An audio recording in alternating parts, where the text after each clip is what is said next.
some people who wear Islamic attribute such as hijab, but always mocking the other people, doing bullying in the name of Islam.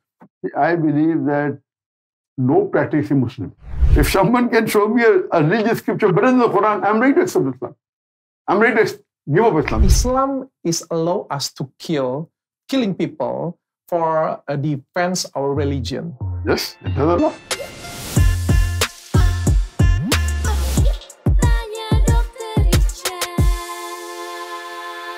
Hai, assalamualaikum semuanya. Hari ini aku dapat kesempatan kedua untuk podcast dengan Dr.Zakir Naik.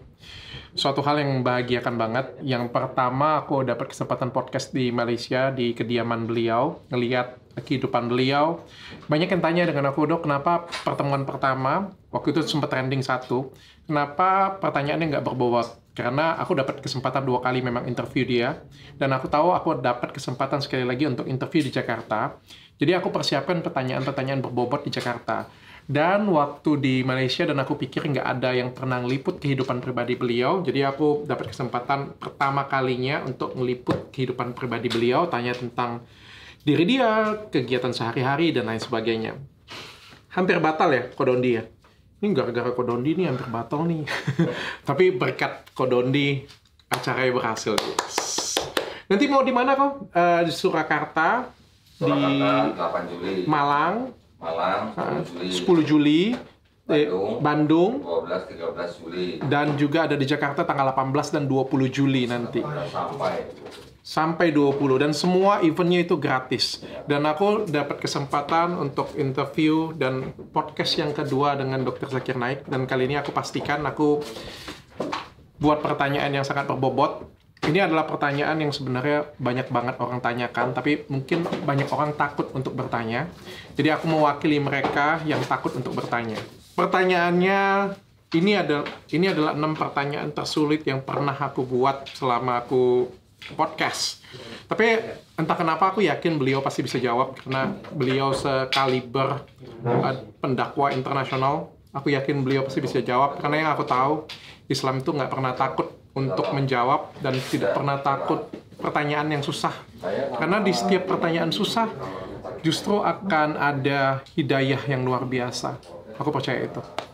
Doakan ya, deg-degan. Mudah-mudahan podcastnya lancar. Aku mau bacain nggak pertanyaannya? Susah banget loh. 325 dikali 4.321 pangkat 30 dibagi 4 akar 15.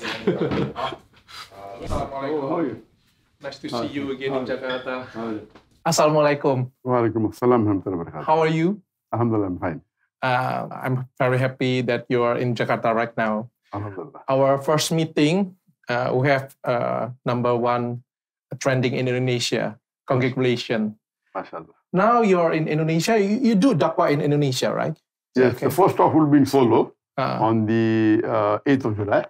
I'll be giving a talk at the University UMS, University Muhammadiyah SURAKARTA, Okay. on the 8th, along with my son. The topic of my talk there, my son would be speaking on the topic education for both the worlds. Okay. Both the worlds. And the next talk of ours would be on the 10th of July at Malang. Malang. Yes, the GAJAYANA Stadium. And I'll be giving a talk that Muhammad Sallallahu Alaihi Wasallam in the various words in the scripture. Okay. Then our third program would Bandung. be at Bandung, Yeah. in 2 days. It's very nice. 11th and 12th, Saturday, Sunday, where I'll be giving a speech on the topic of the Islamic view on terrorism and jihad, Okay. and the universal brotherhood. Okay. And then the last city would be Jakarta. Jakarta. For 3 days, Friday, Saturday, Sunday, on 18th, 19th, and 20th of July. Okay. And it's all free. All entry free. In Free of Japan, charge. Free, yes. That's what it should be, because our beloved Prophet and the Sahabas, they didn't charge for giving lectures. If they were charged, we wouldn't have got the message of Islam. Okay. Correct? So it is preferable, to keep the events free. Okay. So I'll be giving 3 talks. My first day on the 18th of July will be similarities between Islam and Christianity. On the second day, that's the Saturday, 19th of July, I'll be giving a talk on Islam, the Solution for Humanity. And on the last day, on 20th of July, I'll be speaking on the topic of 15-point action plan for the Muslim Ummah as far as the Palestinian cause is concerned. Okay. That's a very important topic. Okay, it's very nice. I think they're waiting for you. Kalian bisa datang dan ini semuanya gratis ya. Jadi tanpa biaya sama sekali, tinggal datang aja dan nonton. Wah, ini luar biasa banget sih. Jadi semua biayanya sudah dari sponsor dan juga dari Dr. Zakir Naik sendiri. Dr. Zakir Naik, I'm very honored.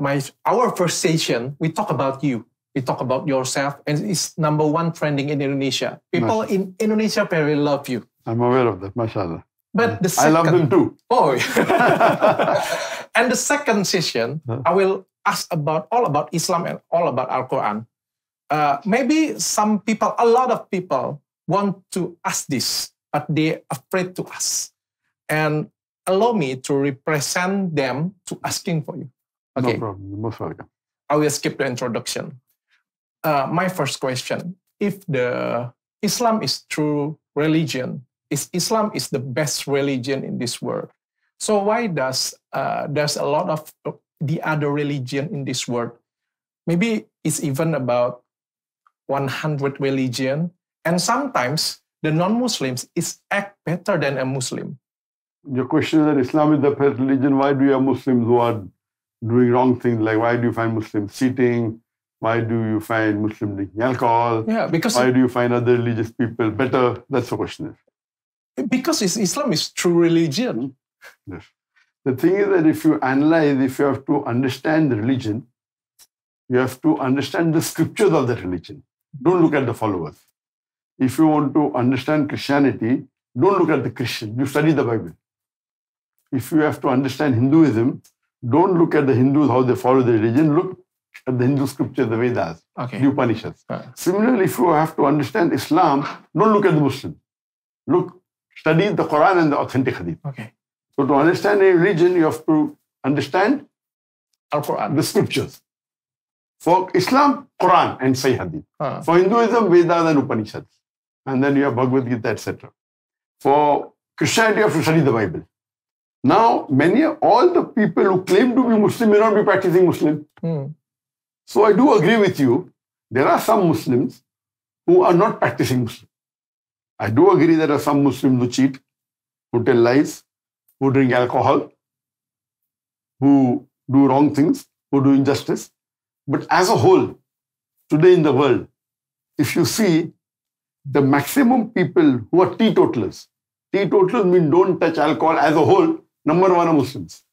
Okay. You can find some Muslims who are alcoholic and can drink a non-Muslim under the table. But as a whole, the biggest teetotalers are Muslims.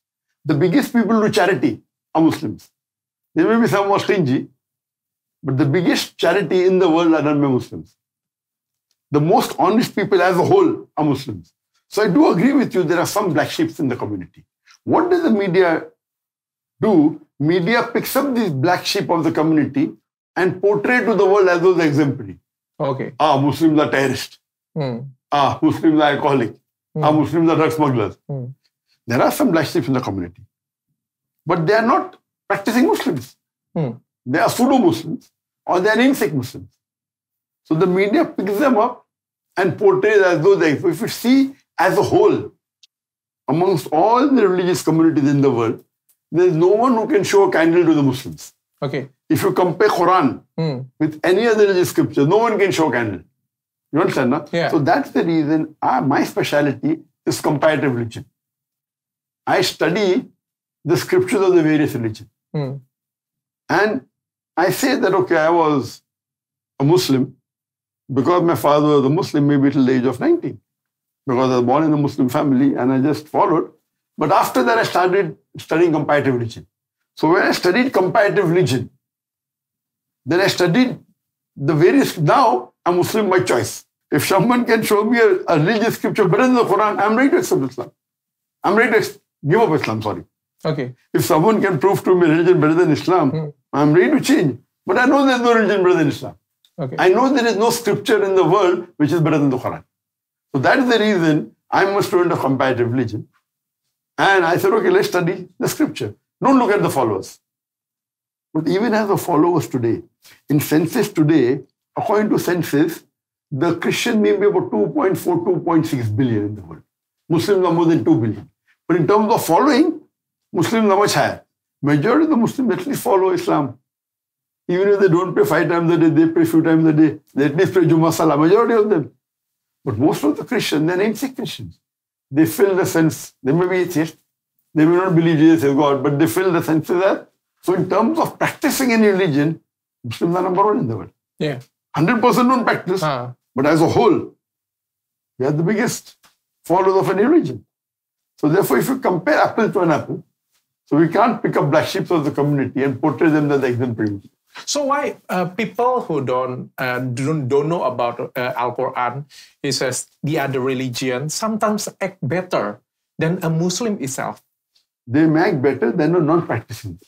But they cannot act better than a practicing. You understand? No? Okay. So you're comparing a good non-Muslim with a bad Muslim. Okay. So good non-Muslim can be better than a bad Muslim because he's not a Muslim. Okay. He's an namesake Muslim. But if you want to compare best Muslim with Muhammad Sallallahu Alaihi Wasallam, can you show me a human being better than Muhammad Sallallahu Alaihi Wasallam in the world? No. Okay. Who's the best Muslim? Not you, not I. It is Muhammad Sallallahu Alaihi Wasallam. Correct? Can you show me a better human being than Muhammad Sallallahu Alaihi Wasallam? Okay.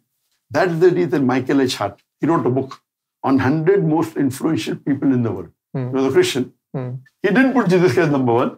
He put Muhammad Sallallahu Alaihi Wasallam number 1. Why? Why? Because he's the best.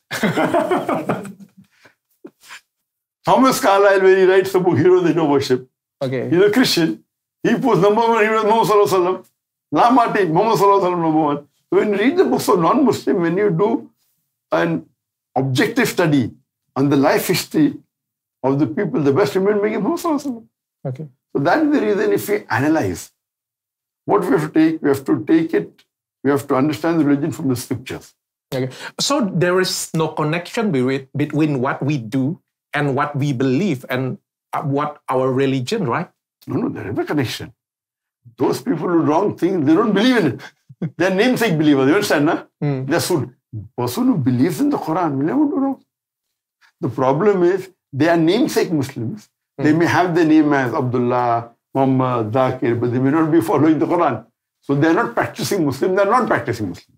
Okay. But as a whole, if you analyze the majority of the Muslims are practicing, it is passing level.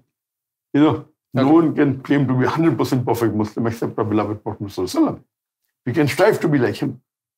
But most of the Muslims actually do the basic things of Islam. And some people namesake Muslim. So when you're compare a good Muslim with a good non-Muslim, then you come to know, rather than pick up a black sheep from the community. You understand? So when we know that the person is not following the Quran and Sunnah, so we call him a non-practicing Muslim. Okay. Dr. Zakir, if my second question is, if the Islam is the religion of peace, so why some people do violence in the name of Allah, in the name of Islam? Some people who wear Islamic attribute, such as hijab, but always mocking the other people, doing bullying in the name of Islam, or maybe there's a terrorist killing people, and they said it the name of Islam. What is your opinion? See, I believe that no practicing Muslim will ever kill any innocent human being, whether Muslim or non-Muslim. And one verse of the Quran is sufficient to prove this. And I'll be speaking on this topic on Islamic view on terrorism and jihad. That is Bandung. Okay. At Bandung, on the 12th of July, on Saturday, my speech will be Islamic view on terrorism and jihad. So if we analyze, one verse of the Quran is sufficient to prove the allegation that you're laying. Quran says in Surah Ma'idah, chapter 5, verse number 32, that if anyone saves any other human being, whether Muslim or non-Muslim, if any human being, Muslim or non-Muslim, saves any other innocent human being, Muslim or non-Muslim, unless it be for murder or for creating corruption, it is as though he has killed the whole of humanity. So any human being, whether Muslim or non-Muslim, kills any other human being, unless it be for murder or for spreading corruption, it is as though he has killed the whole of humanity. So killing any innocent human being in Islam is a grave major sin. Okay. It is number 2 after shirk. Shirk is the biggest sin in Islam. Number 2 is killing an innocent human being. And the verse continues that if anyone saves any other human being, he saves the whole nation. There is no religious scripture in the world that I know of today which has this statement. So if you say that Muslims are killing innocent people, they cannot be Muslims. They are not practicing Muslim. Okay. So what the media does, so there are some Muslims who are not practicing Muslim. The media picks up these Muslims and portrays as though they're exemplary Muslims. Oh. How does it happen? Number one, what you have to understand, I've given the talk on is terrorism a Muslim monopoly? When, when the 9/11 attack took place, and after a few years, people issued an allegation that, every Muslim is not a terrorist, but every terrorist is a Muslim. Every Muslim is not a terrorist, but every terrorist is a Muslim. So again, this topic is terrorism Muslim monopoly. And I proved in that talk, who did the first hijack of the plane? Non-Muslim. Who did the first suicide bombing? Non-Muslim. And I gave all the history. Muslims, now some you pick up. But you compare to the quantity today, when they talk Muslim, even if then they pick up organization name and they take individual Muslim name, and they say, okay, how many have they killed? So less. See the other people in India, Maoist organization, LTT, they are killing much more. Why don't you blame them? And so what happened, that the media is portraying wrong, number one. Okay. Number two, what they're doing, they are instigating Muslims and paying them money, like ISIS. ISIS. Oh, yeah?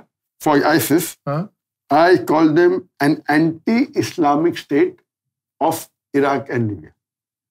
It is not Islamic state of Iraq and Syria. It is anti-Islamic because Islam is against killing. Okay. So some of the non-Muslims may be giving them money and instigating them. Yes, and talking them, this is what Quran says. And these innocent people get trapped. And then they kill innocent people and the media portrays them. Who's supporting them? Our enemies of Islam, they give them ammunition. Okay. And they tell them to kill. And then they record it and show in the media, see, Muslims are terrorists. So number one, it is the fault of those Muslims. They are getting misguided. But who's to blame? Who's the male culprit? The enemy. The enemy. You understand? Yeah. Who creates all these people? If you read the history, who created Taliban? Created by America to fight against the Soviet Union, correct? And Hillary Clinton itself is saying we spent trillions of dollars in training the Afghans because Russians were actually attacking Afghanistan. So it's good. So the Afghans protected them. But then when America wanted to take over Afghanistan, they protected Afghanistan now. So previously they were called freedom fighters, then they're called as terrorists. You understand? Yeah. Who's playing the game? America. America is spending trillions of dollars training them to defend the country against Russia. Very good. Correct? Yeah. When America wants to take over Afghanistan, they say, no, you cannot take, you are also foreigner. Correct? So then they call them terrorists. First they were freedom fighters. Correct? Then they call them terrorists. Who's to blame? Media.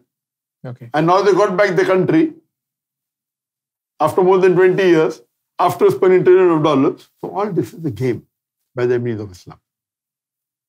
They spend money in giving them things. Then they call them, you are very good heroes. Okay. Then when they go to attack, they defend, then they call them villain. So this is all politics.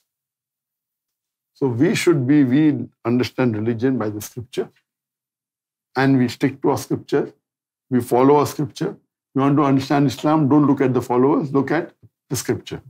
The Quran. Like for example, if you have a latest Mercedes S600 in the market, okay, 2025, a person who doesn't know how to drive the car rides that and bangs up the car. Who will you blame, the car or the driver? The driver. No, not the car. If you want to test drive the car, put a good driver, correct? Oh, yeah. If you want to look at a Muslim, the best exemplary Muslim is Prophet Muhammad Sallallahu Alaihi Wasallam. Oh, perfect. Not me. Yeah. Correct? Prophet Muhammad is the best example. If you really want to look at who is the best Muslim, see the lifestyle of the Prophet. Okay. How kind he was, how honest he was, how loving he was, how caring he was. So, if you want to study the scripture of Quran and Sahih Hadith. If you want to look at a Muslim, look at Muhammad Sallallahu Alaihi Wasallam. Okay. Then look at the Khulafa Rashidin. Okay. Hazrat Abu Bakr, Hazrat Umar, Hazrat Usman, Hazrat Ali, may Allah be pleased with them all. These are the examples. Don't look at today's Muslim. Don't look at me. Okay. We are trying to be close, like the Prophet. You understand? No? Yeah. So these are the best examples. Yeah. Very nice. Very nice. But I want to ask you, if Islam is allow us to killing people for a defense our religion. Yes, it does allow. As a last resort. Sorry? As a last resort, if, for example, Quran says that do not kill any of them unless it be for murder or for creating corruption. In defense. For example, what is defense of Islam of for example, religion? Someone comes in your house and wants to take a knife and kill you. Okay. Then what do you do? Killing back.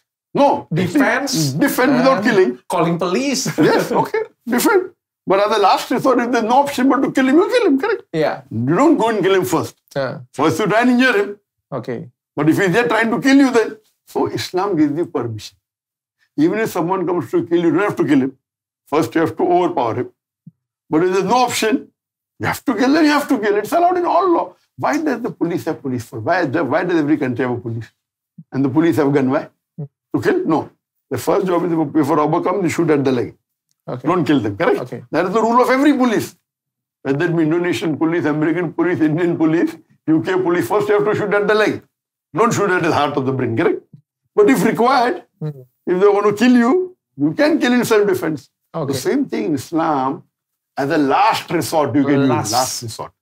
To maintain peace. Okay. Not to, attack someone. Not to grab somebody's land. Like how the Western world, what they do? They attack the country to grab the oil. Why are they attacking Iraq? Why are they attacking Afghanistan? For the money. Okay. Not for peace. In Islam, the only reason that you can use force as the last resort is to maintain peace. Because Islam is a peaceful religion. Okay. Dr. Zakir, both of us is a doctor. I'm very curious that sometimes science is very contradict with the Al-Quran. Should we blindly believe the Al-Quran, or we must make a space for a reason and logic for science? As far as science, according to me, no established science contradicts the Quran. I'm a student of science. I'm a medical doctor. I'm a student of the Quran. There is no established science is against the Quran. There can be hypotheses. There can be theories which can go against the Quran, but not established science. Okay. I've given the talk on Quran modern science, and my son will be giving a talk in Jakarta during the last 3 days. Yeah. Quran talk about this. Yes, Quran modern science. He will give a talk. Okay. My son, not me. Quran modern science. So there may be hypothesis. Like today, Darwin's theory is a hypothesis. It's not a fact. Some people call it a fact. It's a hypothesis. So hypothesis can go against the Quran. There is not a single established fact which goes against the Quran. And that's the challenge of it. Because Quran is a book from Allah subhanahu wa ta'ala. And Allah subhanahu wa ta'ala doesn't make any mistakes. So you take the help of science to explain the Quran, but you should have sufficient knowledge to do that. If you have less knowledge, then you can falter.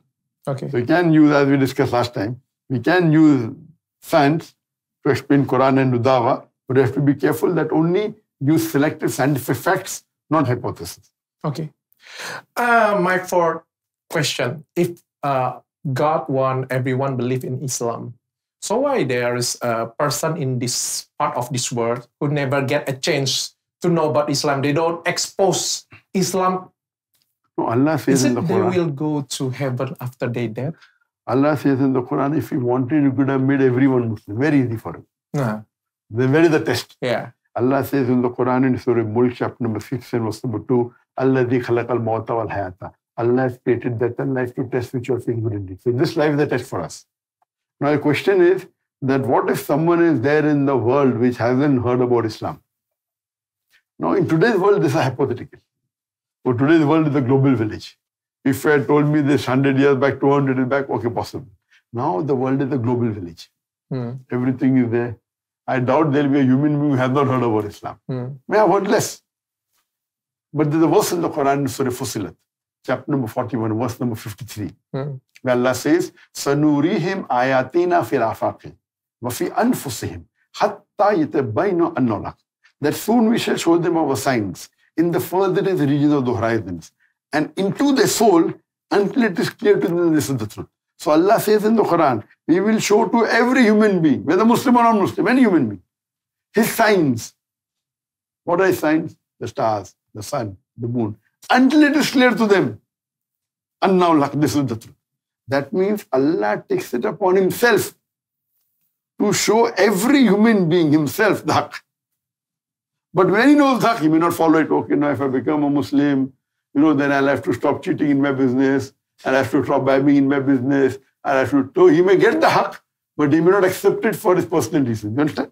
So no one in the world at the day of judgment can tell Allah subhanahu wa ta'ala that I did not get the message. Okay. You understand, no? Yeah. Yes. If a person is a child, and if he dies before becoming an adult, the Prophet said, the pen is lifted over a person who's a child.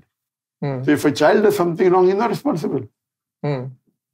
So there's a view that all people who die before becoming adult, they go to Jannah. Okay. And one view says, no, they'll be tested on the day of judgment. The two views. Okay. I believe in the first view. Because he's a child. Even if he's born in a Hindu family or a Christian family, if he dies before becoming an adult, he goes to Jannah. But just because he's born in a Hindu family or a Christian family, that doesn't mean that he will go to hell. Every child is born in Din al-Fitr. Every child, when he's born with the innate religion, Muslim. Muslim means submitting your will to God. Later on, the Prophet said, he is influenced by his parents, by his teachers, then he started doing idol worship, fire worship, and then he changes from Muslim to non-Muslim. He changes from Islam, and then that's the reason when a non-Muslim becomes a Muslim, we call the word revert, not convert. Revert means he was originally born as a Muslim, became a non-Muslim, then he came back to his original deen, Islam. How about if the people who never exposed about Islam, never get a chance to know about Islam, but now they learn about Islam, but they don't like the teacher, they don't like the ustad, they don't like the da'i, maybe how to teach them is not right.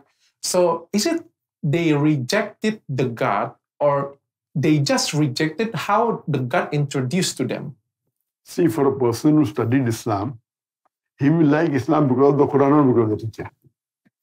The teacher can be a guiding force, alhamdulillah. But the teacher is not good. And if he reads the Quran, he has to believe in the Quran, not the teacher. Because Quran is higher than the teacher, correct? Yeah. So then if he read the Quran and yet he rejected Islam, that's his fault. So that's the reason, yes, the teacher plays an important role. He's a catalyst. He's a middle person, no problem. But if he doesn't explain correctly, if the person reads the Quran directly, that's come back to the same question. Look at Islam by studying the scripture, not as a Muslim. Yeah. So maybe that guy may not be a good Muslim. He may be talking about Islam, but not a good practicing Muslim. Is that fault? You understand? No? Yeah. So that is the reason to study a religion, always study the scripture. That is the best. Okay. This is the concrete one. Maybe I learn it for you. I hate you. Because I hate you, I rejected Islam. Is it? But I exposed about Islam before from you, and I don't like you. That's why I rejected Islam. Is it I will go to hell after I'm dead? See, if you reject the Quran, you reject Allah. I reject Tawheed because of you. If you hate me, you cannot go to Jannah. Oh. But if you hate Allah, it's different. Okay. There is no hadith in the Quran. There is no hadith in the hadith, no saying of the Prophet or no verse in the Quran. We say if you hate Dr. Zakir, you can't go to Jannah. You can go. You understand? Na? But if you hate the Prophet, if you hate Allah, then you can't go to Jannah. You understand? Na? Yeah. So Allah is important, not me. So suppose someone maybe misunderstand me and hates me, no problem. But he should not hate the Quran. He should not hate Allah. He should not hate Prophet Muhammad. But I hate Quran because of you. Is it? How I hate how Islam is introduced, not okay, Islam, fine. Not real Islam. I agree with you. Suppose a person dies not doing a good job, and if he doesn't present Islam in the right way, correct? Suppose a bad teacher comes and teaches you 2 + 2 is equal to 5. So you hate this. Will you say 2 + 2 is equal to 5? Yeah. So if you are intelligent, I teach you 2 + 2 is equal to 5. So you say, Dr. Zakir, very bad teacher. But when someone asks you 2 + 2 is how much, what will you say? 4. Correct. Why? Because you're intelligent. Yeah. So you hate Dr. Zakir Naik, no problem. But don't hate Islam. Okay. Don't hate mathematics. You understand? Yeah. So I don't taught hate you the fact. Don't hate the fact. Okay. So I taught you something wrong. 2 + 2 is equal to 5. You can't hate mathematics. You have to hate me. It's a fact. Yes, so if I did a bad job, you hate me, no problem. But don't. If you know the fact is 2 plus 2 equal to 4, you have to say Dr. Zakir Naik is wrong. Okay. What are you talking about? The Quran is wrong. Okay. The right thing is this. Therefore, I love Quran. I hate Dr. Zakir, no problem. Okay. You understand? I'm sorry, this question is a little bit too harsh, but I believe you can answer it. Some people said that when you believe in Islam, you're safe. You'll go to heaven. If you not believe in Islam, you go to hell. It sounds like a spiritual marketing. I think all religion do this, but I believe Islam can explain this. Can you explain this? Yes, I do agree with you. See, if you ask a basic question, that if you follow Islam, you'll go to heaven. If you don't follow Islam, you won't go to heaven. Is it correct? It's correct, but it's not that simple. A person who knows Islam will say yes, but a person who doesn't know Islam will say, what is this nonsense? Oh. So I don't blame him. Okay. Correct? Now I'll give you an example. If I tell you 2 plus 2 is equal to 4, you will get good marks in mathematics. If you say 2 plus 2 is not equal to 4, you will not get good marks. Am I right? Am I wrong? Yes. Correct? Because you know mathematics. Similarly, as far as Akhirah is concerned, Quran is the only religious scripture which is in the pure form. All the other scriptures that were sent, they have changed. They have got corrupted. There are interpolation. There are many mistakes. There are errors. There are contradictions. Quran has got no contradiction, has got no error, has got no unscientific fact mentioned in it. You understand that? Okay. I'm a student of comparative religion. When I put this on test, if I put logic on test to the other religions, they fail. If I use science, they fail. So Quran is the only scripture that passes all these tests. Therefore, I say Islam is the only religion sent by Allah. It came, the many messengers who brought it. As time kept on coming, Allah sent a new message. And the last messenger was Prophet Muhammad. The first messenger was Adam, peace be upon him. Then we had many messengers, Abraham, Noah, then Moses, Jesus, Muhammad, may peace be upon them, all messengers of Allah. But when the last message Allah gave, the Quran, Allah said He will guard it from corruption. And this no one can change, inshallah. Okay. My last question is, how about your opinion and your perspective about Iran, Israel, and Palestine? Do you believe that this is the religion war, or this is just a land war? So there's religion war, land war, what's happening is injustice. That Israel has killed more than 60,000 human beings in the past, 1 year and 10 months. It's inhuman. They have killed more than 17,000 children. 2/3 of the people they've killed are children and women. It's wrong. So what they did, they have broken all the international laws when they attacked Iran. You can't attack Iran just because you don't like it. They have broken most of the international rules of the United Nations. Most of the world is keeping quiet. Some are speaking out. So what they did is totally wrong. We have to see who is on the truth rather than whether it's what they have done is broken the law of humanity, Israel, and they have attacked Iran, they have attacked Gaza. It's totally wrong, and all the human beings should be against Israel. Unfortunately, all are not. Okay. Thank you very much, Dr. Zakir. I think it's very nice answer. Dan bagi kalian semua yang pengen ketemu langsung dengan Dr. Zakir Naik, aku sudah menanyakan pertanyaan tersulit dan beliau luar biasa sekali bisa menjawab semua pertanyaannya. Dan tanggal 8 Juli nanti beliau akan datang ke Surakarta, tanggal 10 Juli nanti akan ada di Malang, tanggal 12 sampai tanggal 13 Juli nanti akan ada di Bandung, dan tanggal 18 sampai 20 Juli nanti akan ada di Jakarta, dan semuanya itu gratis ya. Jadi kalau bagi kalian pengen infak acara ini, kalian bisa infak ke rekening, aku sudah hafal sih, Bank Muamalat 30 900. Ini karena jam ekonomi. Thank you very much, Dr. Zakir Naik. It's my honor to have a lot. Gugup aku jadi. I'm so honored. Thank you very much. My pleasure. My pleasure to be here. Assalamualaikum. Waalaikumsalam. Sudah selesai, dan seperti yang aku prediksi, semuanya bisa dijawab dengan baik oleh Dr. Zakir Naik. Masya Allah, kesempatan luar biasa ngobrol dengan beliau 2 kali loh. Pertama tentang kehidupan pribadi, yang kedua banyak belajar banget. 6 pertanyaan. Aku mau bikin pertanyaan susah untuk Kodondi. Apa tuh? Kapan?